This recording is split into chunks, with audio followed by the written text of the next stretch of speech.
Life Basics isinalin sa Tagalog 2024. Ang wika ay ang tahanan ng pagiging. Sa kanyang tahanan naninirahan ang tao. Ang mga taong nag-iisip at ang mga lumilikha sa pamamagitan ng mga salita ang mga tagapangalaga ng tahanan ito. Ang pinakapinag-iisip ang bagay sa ating mga panahon ng pag-iisip ay nawala pa rin tayong iniisip. Ang bawat tao ay ipinanganak bilang maraming tao at namamatay bilang iisang tao lamang.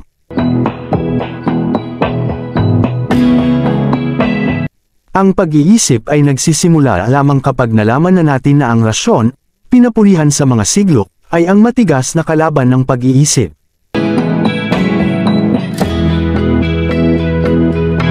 Ang pinakapinag-iisip ang bagay sa mga panahong ito ng pag-iisip ay nawala pa rin tayong iniisip.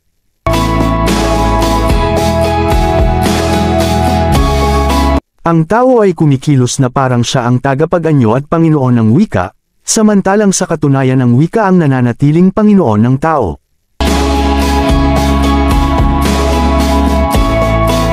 Ang posibleng mangyari ay mas mataas kaysa sa aktwal. Ang pagiging ay laging ang pagiging ng isang bagay. Tanging ang kamay na nagpapahid lamang ang makakasulat ng tunay na bagay. Ang pinakapinag-iisip ang bagay sa ating mga panahon ng pag-iisip ay nawala pa rin tayong iniisip.